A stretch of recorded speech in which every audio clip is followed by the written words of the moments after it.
Hi, I'm Peter Birch. Welcome to the How-To series brought to you by Ultimate Reptile Supplies. Today we're setting up a bearded dragon enclosure, just like this one right here. Welcome to CrittaCam.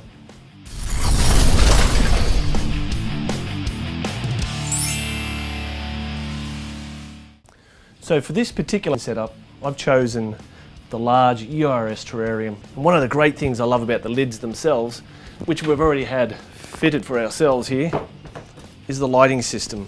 They actually have these push-out sections here where you can push them out and put in your lights just like we've got right here. We've actually decided to use the URS ES fittings.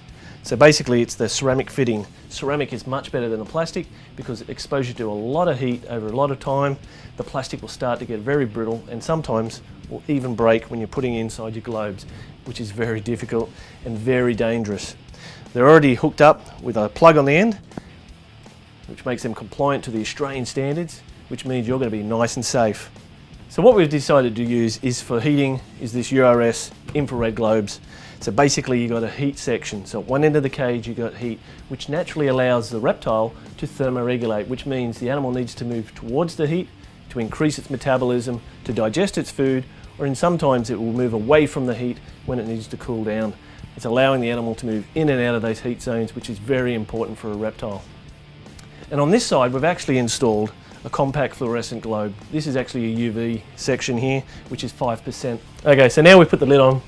We've installed a thermometer.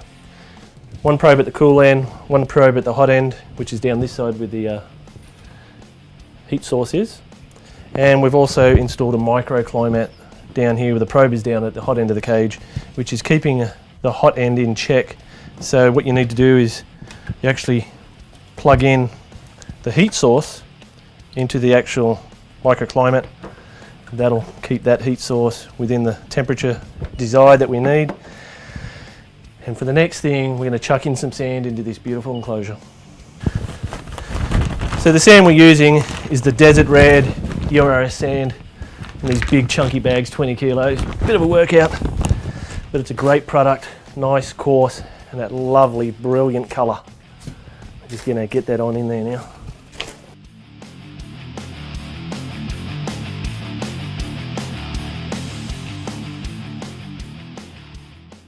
So for this setup for a bearded dragon, we've chosen the ultimate large hide rock here, not only for a hide but also for a perch to allow the animal to get up off the ground. Bearded dragons are a perching animal, so they like to climb a fair bit, and we've also chosen this nice branch for that specific reason too, to let the bearded dragon get up off the ground. They can get up, they can see the insects running around, they can jump down and chase their food. We've also chosen the Billabong water bowl, a nice big water bowl, but that can also act as a food bowl too. So if you're offering salads to a bearded dragon, you can remove the water, put your salads in there, offer the salads to the bearded dragon. Once he's finished eating for the day, you can take the salads out, put water back in there, or you can use 2 bowls. So we're going to chuck these in now. Always making sure that the water bowls are squished down deep and touching the bottom of the enclosure. And the same with the hide. The last thing you want is any of your little animals getting trapped underneath any furnishing in your cage and coming to a horrible death. Now all we need is a little bit of water, turn all this system on, make sure it's all working properly, put in a bearded dragon.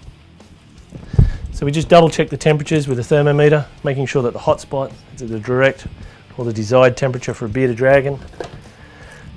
A little security key here prevents the fact from anyone else tampering with your thermostat, making sure the temperature is right in the right zone. We're ready for a bearded dragon. Look at this big fella. In you go, mate. There's your new home.